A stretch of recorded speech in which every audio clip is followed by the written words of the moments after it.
Hello বন্ধুরা, সবাইকে আসসালামু আলাইকুম। আশা করছি সকলে ভালো আছেন। সবাইকে পবিত্র ঈদ উল আজহার শুভেচ্ছা জানিয়ে আজকের ভিডিও শুরু করছি। আমরা যারা 90 দশকে জন্মগ্রহণ করেছিলাম তাদের কাছে ঈদ ছিল একটি স্বপ্নের মতো। গ্রামের কাদামাটি ডিঙিয়ে আলো বাতাস ছুঁয়ে বেড়ানো সেই অপ্রতিরোধ্য শৈশব যেমন ছিল প্রাণখোলা, ঠিক তেমনই ছিল প্রযুক্তি নির্ভর জীবনের আরেক রূপ। শৈশব আর কৈশোরের গ্রামের সেই ছোঁয়া এখনও সচরাচর চোখে পড়ে না। আমাদের যাদের জন্ম একই সঙ্গে গ্রামে এবং 90 দশকের প্রারম্ভে বা 80 দশকের শেষে, তাদের কাছে ঈদ ছিল এক অতুলনীয় উৎসব। সে সময় রোজার প্রথম সপ্তাহে স্কুল বন্ধ হওয়ার রেওয়াজ ছিল। ঈদকে ঘিরে আমাদের ছিল এক প্রবল প্রতীক্ষা। রোজা শুরু থেকেই চলতো দিন গণনা। ঈদের আর কদিন বাকি তা নিয়ে শৈশব মনে চলতো প্রবল অপেক্ষা। প্রতিটি রোজা শেষ হওয়া মানেই ঈদের একদিন করে এগিয়ে যাওয়া। প্রতিবেলায় বন্ধুদের সাথে চলতো নিত্য আলাপচারিতা। যার যার সামর্থ্য অনুযায়ী ঈদের পোশাক কিনতাম আমরা।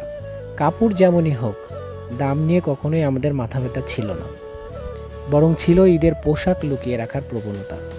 ঈদের নামাজের আগে নতুন জামা জুতা কেউ দেখে ফেলা মানেই ঈদের আনন্দ উত্তেজনা পুরোপুরি মাটি। এই ভেবে আমরা বন্ধুদের কাউকে ঈদের পোশাক বা জুতা দেখাতাম না। আর যদি অন্য কোনো বন্ধুর ঈদের জামাকাপড় বা পোশাক দেখে ফেলতাম, সেটাই ছিল বিপুল আনন্দ। আমাদের শৈশব কৈশোরের ঈদ কার্ডের রমরমা প্রসার ছিল। বিশেষ করে আমাদের ছোটদের মধ্যে ঈদ কার্ডের মাধ্যমে শুভেচ্ছা বিনিময় চলছিল তখন। 1, 2 কিংবা 5 টাকার মধ্যে ঈদ কার্ডের দাম সীমাবদ্ধ ছিল। বাজারে সর্বোচ্চ 100 টাকার ঈদ কার্ড থাকলেও 10 টাকার থেকে বেশি দামের কার্ড কেনার সামর্থ্য আমাদের ছিল না তখন। 20 রোজা শেষ হওয়ার আগ থেকেই ঈদের কার্ড বন্ধুদের মাঝে আমরা বিলি করতাম। আমরা অপেক্ষাও করতাম তারা আমাদেরকে আবার কখন কার্ড দিবে। যদি কেউ কার্ড না দিত তাহলে মন খারাপ করে বসে থাকতাম।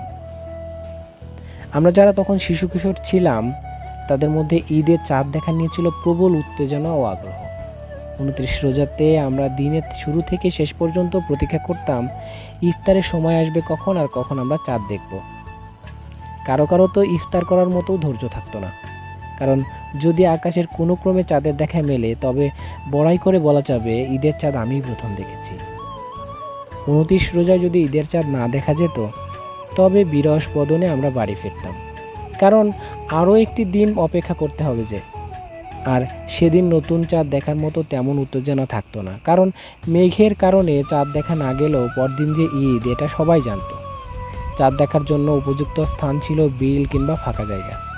আমরা বেছে নিতাম বাড়ির পেছনের ক্ষেত, পেছনের দিকে ফসলের ক্ষেত ছিল পুরোপুরি উন্মুক্ত, সেই সকল জায়গায় গিয়ে আমরা ঈদের চাঁদ দেখতাম।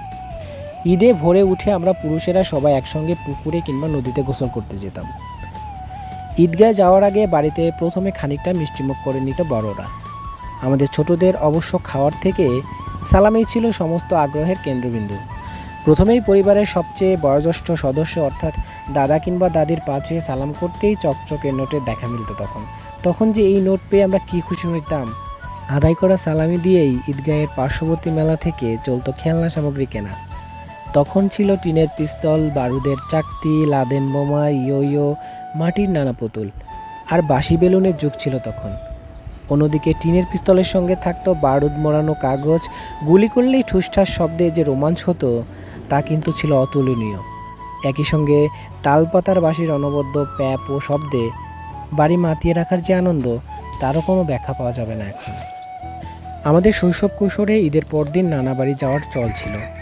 নানা বাড়ি যাওয়ার জন্য আমাদেরও ছিল প্রবল উৎসাহ, কারণ একটি, সেখানে গেলে পাওয়া যাবে সালামির দেখা, আর মামাতো খালাতো ভাই বোনেরা প্রতীক্ষায় থাকতো সালামের জন্য।